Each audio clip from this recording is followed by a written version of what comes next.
Corona संकट के बीच आज थोड़ी राहत की खबर आई है। कल के मुकाबले आज 24 घंटे में कोरोना के केस में करीब 29,000 की कमी आई है। 24 घंटे में कोरोना के 3,23,144 नए केस दर्ज हुए, जबकि 2,771 लोगों की जान गई है। कल नए केस का आंकड़ा 3.5 लाख के पार चला गया था। पिछले 5 दिनों में पहली बार ऐसा हुआ है जब जो कोरोना के आंकड़े हैं वो पिछले दिनों के मुकाबले कम आए हैं। तो हम आपको लगातार अपडेट दे रहे हैं। कोरोना से जुड़े 24 घंटे का आंकड़ा सामने आया है। 24 घंटे में कोरोना के नए केस घटे हैं।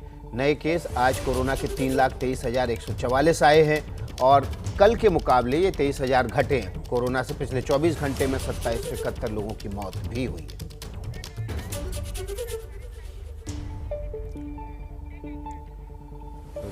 बड़ी खबर पर हम लगातार बने हुए हैं, आपको अपडेट देते रहेंगे। मुंबई से सूरज ओझा जुड़ गए हमारे साथ ज़्यादा अपडेट के साथ। दिल्ली से निवेदिता हमारे साथ जुड़ी हुई हैं और भी तमाम हमारे साथ रिपोर्टर जुड़ेंगे। सबसे पहले सूरज ओझा का रुख कर लेते हैं। सूरज, ये जो आंकड़े आज घटे हैं उसमें सबसे बड़ा रोल महाराष्ट्र का है, क्योंकि महाराष्ट्र और मुंबई में पिछले 24 घंटे में केस बहुत कम आए। जी विकास, जिस तरह से मुंबई के हालात बद से बदतर होते जा रहे थे, 8,000 तक केस चले गए थे। 8,000 9,000 के करीब कोरोना के मामले रोज़ाना आ रहे थे। लेकिन पिछले एक हफ्तों की बात करें तो जो कल का डेटा आया है 3,840 के करीब लोग कोरोना पॉजिटिव आए हैं, जो डेटा एक हफ्तों में सबसे कम बताया जा रहा है। वहीं एक चिंता की बात ये भी बताई जा रही है कि 24 या 25 तारीख की बात करें तो 25 तारीख को जो कोरोना के से डेथ हुई थी उनकी संख्या 64 थी। लेकिन अगर कल की बात की जाए तो एक दिन में 71 लोगों की मौत रजिस्टर्ड की गई है। तो सरकार एक तरफ ये भी मान रही है कि जिस तरह से प्रिकॉशन लिए जा रहे हैं, जिस तरह से इन्होंने मुंबई को वापस से कोरोना से लड़ाई शुरू की, मुंबई के जो भी एडमिनिस्ट्रेशन हैं उन्हें काफ़ी हद तक सक्सेस मिला है कि ये आंकड़े धीरे धीरे कम हो रहे हैं। लेकिन जो फर्टिलिटीज़ रेट है वो भी कहीं ना कहीं उसे भी कम करना पड़ेगा। तो ये पूरा नियम का पालन किया जा रहा है। लेकिन आपको बता दें विकास, दादर इलाके में आज भी भीड़ देखने मिली। जो सब्जी का मार्केट है, वहीं रेलवे स्टेशन पे आज भी भीड़ देखने मिल रही है। तो कहीं ना कहीं अब लोगों को भी थोड़ा सोचना होगा कि भीड़ अवॉइड की जाए। विकास,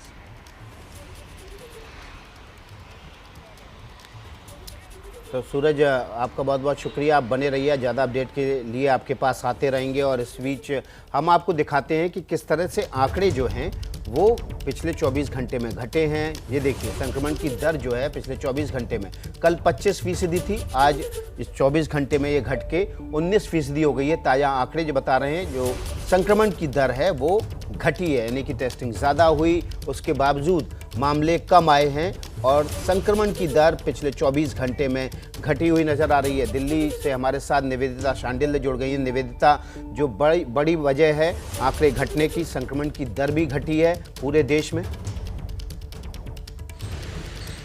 जी देखिए, जिस तरह से लॉकडाउन लगाया गया है, लॉकडाउन लगाया इसीलिए गया था कि जो कोरोना की चेन है उसको तोड़ा जाए, और वो होते हुए दिख भी रहा है। लेकिन अगर हम बात करें, भले ही देश के लिए खुशखबरी हो, लेकिन दिल्ली में स्थिति बहुत अच्छी नहीं दिख रही है, क्योंकि जो 380 मौत के आंकड़े हैं, एक दिन में सबसे ज़्यादा मौत के आंकड़े हैं ये। और कल के अगर 24 घंटे के केसेस की बात करें तो 20,201 केसेस आए हैं एक दिन में। एक दिन में सबसे ज़्यादा मौत का आंकड़ा भी आया है। तो राजधानी दिल्ली के लिए तो अभी भी स्थिति काफ़ी बुरी है। हालांकि जिस तरह से पीएम के साथ मीटिंग में अरविंद केजरीवाल ने नाराज़गी जताई थी, आरोप लगाया था कि दिल्ली तक ऑक्सीजन नहीं पहुंच पा रहा है, तो वो नाराज़गी भी आज दूर हो गई। सुबह के वक्त ही ऑक्सीजन एक्सप्रेस यहां पे पहुंचा, जिसके बाद से उम्मीद की जा रही है कि थोड़ी बहुत लोगों को राहत मिलेगी, क्योंकि लगातार न सिर्फ दिल्ली बल्कि जो देश के बड़े अस्पताल राजधानी में स्थित है वहाँ पे भी ऑक्सीजन की कमी से लगातार मरीज जूझ रहे हैं। तो ऐसे में ऑक्सीजन एक्सप्रेस के आने से कुछ राहत मिलेगी। लेकिन साथ ही साथ एक और चीज़ भी है कि जो रिकवरी रेट है वो भी कम हुई है। अगर हम बात करें तो जनवरी फरवरी तक रिकवरी रेट 97% के ऊपर था, लेकिन इस वक्त रिकवरी रेट 89% तक आ गया है। यानी कि एक तरफ लगातार केसेस भी बढ़ रहे हैं दिल्ली में, मौत का आंकड़ा रिकॉर्ड पार कर रहा है, वहीं दूसरी तरफ जो रिकवरी रेट है वो कम हो रही है, जिसके बाद से दिल्ली बेहद ही परेशानियों से जूझ रही है। और अगर हम बात करें, जिस तरह से अभी हम मौजूद है सेंट्रल दिल्ली में, यहाँ पे पूरी तरह से सुरक्षा है, लोग अब घरों से बाहर नहीं निकल रहे। जो पॉश इलाके वहाँ पे नहीं निकल रहे, लेकिन दिल्ली के अगर हम इंटीरियर इलाकों की बात करें, छोटे छोटे बाज़ारों की बात करें और दिल्ली बॉर्डर से लगी हुई जगहों की बात करें, तो वहाँ पे अभी भी लोग निकल रहे हैं। छोटे मार्केट में ठेले वगैरह पे सब्जी लेने के लिए जब लोग निकल रहे हैं, वहाँ पे भीड़ रह रही है, ऐसी तस्वीरें भी आ रही हैं। तो राजधानी दिल्ली के लिए अभी कोई खुशखबरी नहीं नजर आ रही, अभी भी राजधानी दिल्ली परेशानी में है। जी विकास। जी बिल्कुल। तो हमारे साथ तमाम और संवाददाता भी जुड़े हुए हैं। ब्रजेश राजपूत भोपाल से जुड़ गए हैं। ब्रजेश, खबर तो अच्छी है, पिछले 24 घंटे में संक्रमण की दर भी कम हुई है, मामले भी कम आए हैं। महाराष्ट्र जो सबसे बड़ा एपिसेंटर था, वहां पर भी मामले कम हुए हैं। मध्य प्रदेश की क्या स्थिति है? विकास, मध्य प्रदेश की हालत भी थोड़ी बेहतर होते हुए दिख रही है। हालांकि नंबर्स तो लगातार ज़्यादा ही आ रहे हैं। कल भी पूरे मध्य प्रदेश में तकरीबन 12,500 से ज़्यादा संक्रमित मरीजों की संख्या आई। मगर अच्छी बात यह कि जो रिकवरी रेट है, यानी कि ठीक होने वालों का परसेंटेज है, वो एकदम से तेज़ी से बढ़ा है। 80% से ज़्यादा रिकवरी रेट हो गया है। यदि हम भोपाल की ही बात करें तो भोपाल में कल मध्य प्रदेश में कल 12,000 लोग संक्रमित हुए तो 11,000 लोग ठीक होके भी गए। और जो पॉजिटिविटी रेट था, यानी जो संक्रमण की दर थी, जो कुछ दिनों पहले हम लोगों को डरा रही थी कि 25 से 27% तक जा रही थी, वो कल घट के 23% हो गई। यानी कि रिकवरी रेट रिकवरी रेट बढ़ रही है और पॉजिटिविटी रेट कम हो रही है। तो एक अच्छा संकेत है। इसकी वजह मुझे लग रहा है कि जिस तरीके से सख्ती से कोरोना कर्फ्यू लागू किया गया, उसका असर दिख रहा है। और जो हमें कलेक्टर से या दूसरे अधिकारियों से बात हो रही है, वो कह रहे हैं कि आने वाले 1-2 दिन में इसका असर और तेजी से दिखेगा, रिकवरी रेट बढ़ेगी और पॉजिटिविटी रेट कम होगा। मगर एक दूसरी बड़ी बात है कि मध्य प्रदेश में जिस तरीके से अब जो अगले 1 तारीख से जो वैक्सीनेशन का प्रोग्राम शुरू होने वाला है 18 साल से ज़्यादा लोगों के लिए, उसकी तैयारी में सरकार जुट गई है। और उसके लिए काफ़ी बड़ा ऑर्डर मध्य प्रदेश सरकार ने किया है सीरम इंस्टीट्यूट को। तो सरकार सारे फ्रंट पे एक साथ लगी हुई है। बस एक अच्छी खबर और सुना दूं आपको कि जो बोकारो से ऑक्सीजन एक्सप्रेस आने वाली थी, वो बोकारो से चल पड़ी है। आज शाम तक वो जबलपुर पहुंच जाएगी और कल सुबह तक भोपाल आ जाएगी। तो जो ऑक्सीजन की किल्लत है, उससे भी राहत मिलती दिख रही है। ऑक्सीजन की किल्लत है, उसकी भी राहत मिलती दिख रही है। और उम्मीद है कि इस राहत के बाद तमाम राज्यों को राहत मिलेगी, तो मध्य प्रदेश के जो ऑक्सीजन के सिलेंडर हैं वो भी अगवा नहीं किए जाएंगे। हम सीधे रणवीर का रुख कर लेते हैं, लखनऊ से हमारे साथ जुड़ गए हैं। रणवीर, मुख्यमंत्री कह रहे हैं ना दवाई की कमी है, ना ऑक्सीजन की कमी है, ना बेड की कमी है। स्थिति क्या उत्तर प्रदेश की? देखिए विकास, दावे सरकारी कुछ भी हो, लेकिन हकीकत ये है कि मेरा जो फोन है ना, वो अगर आप खोल के देखेंगे तो चाहिए जिन्हें बेड चाहिए, तो दिक्कतें अभी हैं, इससे कोई इनकार नहीं कर सकता है। सरकार कुछ भी कहे, कोशिशें कर रही है, पहले से स्थिति बेहतर हुई है। लेकिन अगर ये कहें कि कोई चीज की कमी नहीं है, तो ऐसा नहीं है। अभी भी ऑक्सीजन सिलेंडर्स के लिए लाइन लगी हुई है, अस्पतालों के बाहर लोग परेशान हो रहे हैं। और इन सब के बीच में जो रिकवरी रेट है, अगर हम बात करें कल की, तो 26,000 के आसपास लोग रिकवर हुए हैं, ये सरकारी आंकड़ा है। जबकि 33,500 के आसपास लोग जो हैं कल संक्रमित हुए हैं।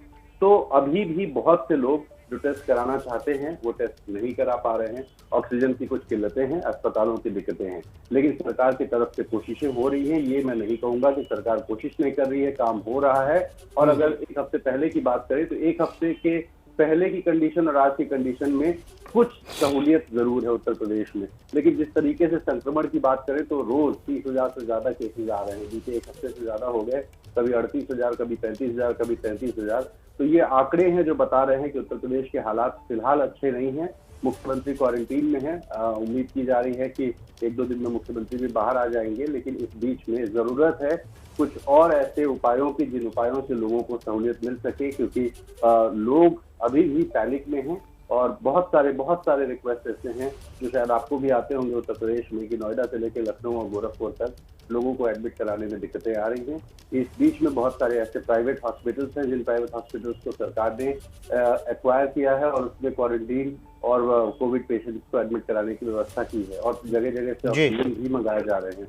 तो इन सब के बीच में कोशिशें जारी है। उम्मीद है कि अगले कुछ दिनों में स्थिति थोड़ी सामान्य होगी। जी रणवीर, आप हमारे साथ बने रहिए। सूरज ओझा का रुख फिर से कर लेते हैं। सूरज, हमने देखा था कल वैक्सीन के लिए लंबी लंबी लाइनें मुंबई में लगी हुई थी।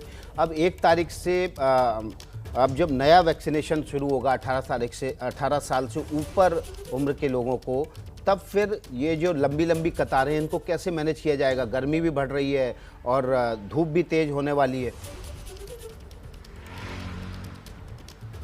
जी विकास, इसी चीज़ को लेकर अब मुंबई बीएमसी पूरी तैयारी कर रही है कि किस तरह से 1 तारीख, क्योंकि अब तक तो 45 साल और बाकी के ऊपर की जो एज ग्रुप के लोग थे उन्हें वैक्सीन दिया जा रहा था, लेकिन 18 से ऊपर किया जाएगा तो सीधी बात है कि मुंबई में काफ़ी भीड़ बढ़ने वाली है सेंटर्स पे, क्योंकि एक आंकड़ों की माने तो 50 लाख के करीब ऐसे लोग मुंबई में रहते हैं जो कि 18 साल से ऊपर की उम्र के हैं। तो ऐसे में इनकी भीड़ ना हो, सोशल डिस्टेंसिंग का पालन किया जाए और उसी के साथ साथ वैक्सीन भी पर्याप्त मात्रा में हो, ताकि हर किसी को समय के साथ, मतलब जिसको जो दिन की अपॉइंटमेंट दी गई हो उस दिन उसे वैक्सीन दिया जा सके।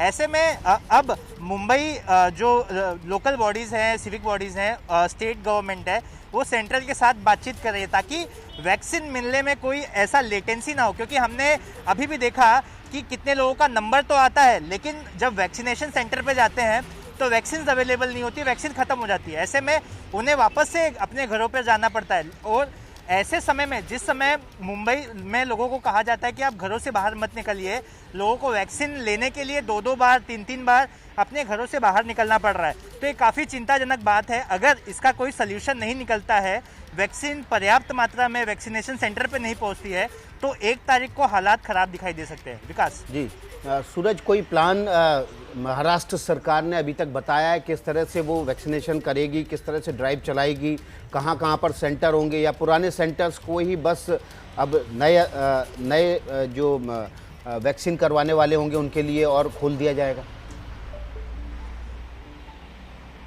विकास, जिस तरह से अभी तक जो इनिशियल इन्फॉर्मेशन आई है उसके हिसाब से और भी वैक्सीनेशन सेंटर्स आने की बात की जा रही है, लेकिन अब तक उनका ब्लूप्रिंट सामने नहीं आया है। आज सामने आने की बात की जा रही है कि आज दोपहर तक या शाम तक इस पर क्लैरिफिकेशन मिल जाएगी बीएमसी से या फिर स्टेट गवर्नमेंट से।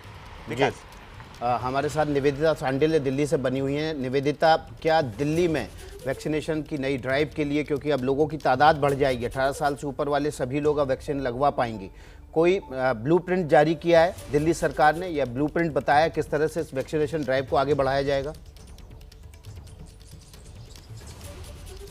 जी देखिए, अभी तक वैक्सीनेशन को लेकर के कि आगे की प्रक्रिया क्या होगी बहुत स्थिति स्पष्ट नहीं है, क्योंकि अगर हम बात करें अभी तक जिस तरह से वैक्सीनेशन की ड्राइव चल रही है तो उसमें भी बहुत सारे लोग ऐसे हैं जिनको शिकायत है कि वैक्सीनेशन ढंग से हो नहीं पा रहा है। अगर आप अस्पतालों के बाहर जाए जहां वैक्सीन लग रही हो तो बहुत सारे लोग ऐसे मिल जाते हैं जो बोलते हैं कि हम वैक्सीन लगवाने के लिए आए लेकिन वैक्सीन हमें लग नहीं रही है। वहीं दूसरी तरफ एक और किस्म के लोग हैं जो कि पहली डोज तो ले रहे हैं लेकिन दूसरी डोज नहीं ले रहे हैं। तो ऐसे में अगर सरकार तमाम कोशिशें भी कर ले तब भी ये एक व्यक्ति के ऊपर ही निर्भर करता है कि वो दूसरी डोज लेने के लिए जा रहा है या फिर नहीं जा रहा है, क्योंकि अगर आप पहली डोज लेते हैं दूसरी डोज नहीं लेते हैं तो फिर वैक्सीन किसी काम की नहीं है। डॉक्टर्स लगातार कह रहे हैं कि वैक्सीन की जो डोज है वो वेस्ट हो रही है क्योंकि लोग आ नहीं रहे हैं और कई लोग आते भी हैं तो सेकेंड डोज लेने के लिए नहीं आते हैं। तो ऐसे में सरकार के साथ साथ सबसे पहले लोगों को खुद जागरूक होना होगा कि वैक्सीन की एक डोज लेने से कुछ नहीं होगा। 1 तारीख से जब वैक्सीनेशन होगी, जब युवा आएंगे तो उन्हें भी ये समझने की ज़रूरत है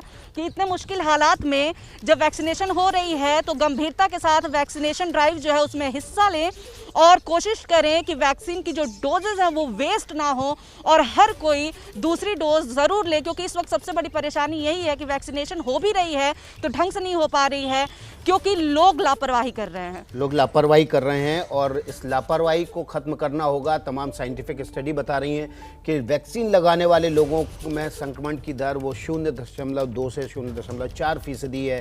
तो ऐसे में आपको वैक्सीन ज़रूर लगवानी चाहिए। अगर आपकी बारी आ रही है तो आप वैक्सीन ज़रूर लगवाएं। ब्रजेश राजपूत का रुख कर लेते हैं। ब्रजेश, क्या सरकार कोई जन जागरण अभियान चला रही है? किस तरह से वैक्सीन लगवाने की वजह से लोग इस बीमारी से बच सकते हैं या जो संक्रमण दर है वो बहुत सीमित रह सकती है?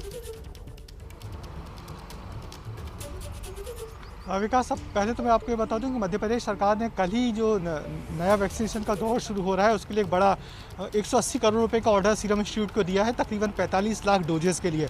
मध्य प्रदेश की बात करें तो मध्य प्रदेश में 18+ जो लोग हैं वो तकरीबन 3.5 करोड़ से ज़्यादा लोग हैं जिनको वैक्सीनेशन लगना है। मगर फिलहाल जो वैक्सीनेशन प्रोग्राम चल रहा है वो कई जगह पैरालाइज हो रहा है क्योंकि कई जगह ये जो कोरोना कर्फ्यू लगा है तो लोग निकल नहीं रहे हैं, जिसके चलते वैक्सीनेशन की दिक्कत है। एक बड़ी वजह मध्य प्रदेश में है कि मध्य मध्य प्रदेश का बड़ा इलाका ग्रामीण इलाका है, तो वहाँ जाके गाँव वालों को समझाना बड़ा मुश्किल काम हो रहा है कि उन लोगों को वैक्सीन लगवाने के लिए राजी किया जाए। हम लोगों के पास लगातार गाँव से जो वीडियो आ रहे हैं उसमें गाँव के लोग बहुत, खासकर महिला वर्ग, तैयार नहीं हो रहे हैं कि किस तरीके से उनको वैक्सीन लगाई जाए। तो सरकार लगी हुई है, सारे फ्रंट पर लगी हुई, मगर अच्छी बात यह है कि सरकार ने जो 1 तारीख से ड्राइव शुरू होने वाला है उसके लिए तकरीबन 180 करोड़ रुपए का ऑर्डर सीरम इंस्टीट्यूट को दे दिया है, जिससे 45 लाख डोज मिलेंगे और मध्य प्रदेश में वैक्सीनेशन का काम शुरू हो जाएगा। जैसे भोपाल की बात करें तो भोपाल में 8 लाख से ज़्यादा युवाओं को वैक्सीनेशन का डोज लगना है, तो सरकार उसकी तैयारी तो कर रही है, मगर एक बड़ी चुनौती ग्रामीण इलाकों में जाके लोगों को तैयार करना है कि वो लोग वैक्सीनेशन के लिए तैयार करें। और ये कर्फ्यू के चलते कई जगह वैक्सीनेशन सेंटर घट भी गए हैं। भोपाल में तकरीबन 300 जगह वैक्सीनेशन सेंटर थे, अब जो 20 होकर रह गए हैं। तो निश्चित ही सरकार के सामने बड़ी चुनौती है, मगर सरकार कोशिश तो कर ही रही है। चलिए, बहुत बहुत शुक्रिया ब्रजेश राजपूत आपका। हमारे साथ निवेदिता थी, रणवीर हमारे साथ लखनऊ से जुड़े हुए थे, सूरज ओझा, सभी का बहुत बहुत शुक्रिया।